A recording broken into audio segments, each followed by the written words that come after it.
मैं आज आपको बताने वाला हूँ कि हम लोग एक केमिकल इक्वेशन बैलेंस कैसे करें। क्लास 10 का फर्स्ट चैप्टर में एक टॉपिक है, तो ये इजीली बैलेंस हो जाएगा। एक हम इस्तेमाल करेंगे, मेरा एक टिप है। आप सबसे पहले क्या कीजिए, जिसमें सबसे ज्यादा एटम्स प्रेजेंट है उसको मार्क कर लीजिए। यहाँ पर C6H12 और O6 है, तो इसको हम लोग A मान लेंगे। और फिर हमारे दूसरे टर्म, इसको हम लोग टर्म D मान लेंगे, इसे हम लोग C मान लेंगे और इसे हम लोग D मान लेंगे। और फिर क्या करेंगे, यहाँ पर लिख देंगे हम लोग let A is equal to 1।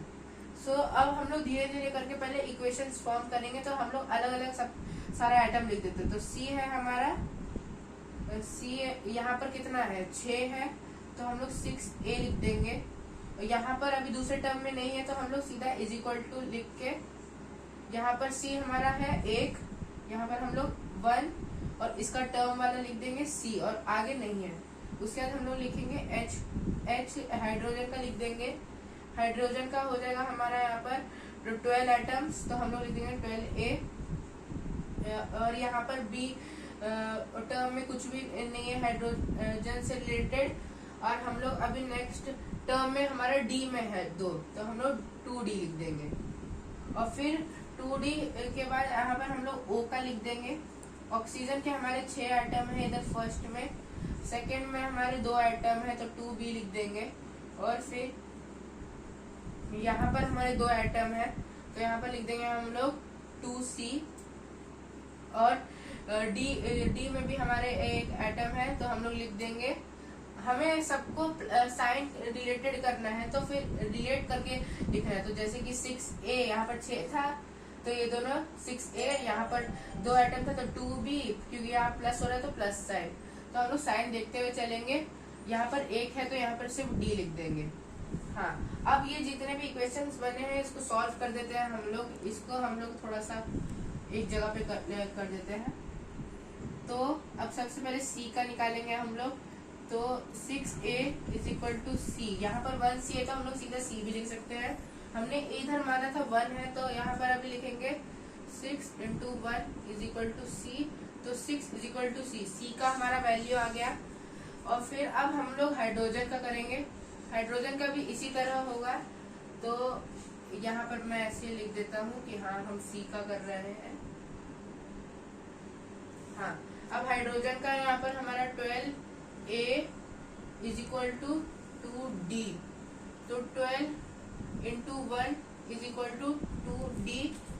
तो यहाँ पर आ जाएगा 12 और ट्रांसपोज करेंगे तो इधर डिवाइड में आ जाएगा, तो इज इक्वल टू D, तो 6 इज इक्वल टू D।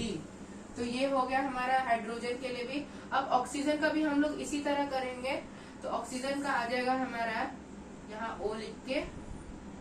आपको मैं उम्मीद करता हूँ आपको ट्रांसपोजिशन आता होगा अच्छे से। तो 6A plus 2B is equal to 2C plus D। तो अब यहाँ पर हम लोग सब हमें वैल्यूज तो मिल चुके हैं, तो अब हम लोग पुट करेंगे वैल्यूज। B का हमें नहीं मिला तो 2B ऐसी रखेंगे। C का मिला है, तो हम लोग C का 6 वैल्यू है और D का भी 6 है। उसके बाद यहाँ पर हम लोग क्या करेंगे, अब लिखना शुरू करेंगे।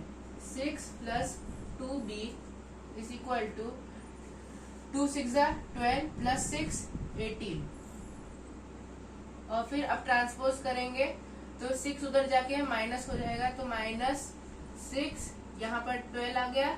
और B इज इक्वल टू 2, तो यहाँ पर हो जाएगा हमारा 6, तो B इज इक्वल टू आ गया हमारा 6। तो अब क्या करेंगे कि हम लोग ने जो भी माना था इसको अब सीधा मल्टीप्लाई कर देंगे, यहाँ से हमारा आंसर करेक्ट आ जाएगा।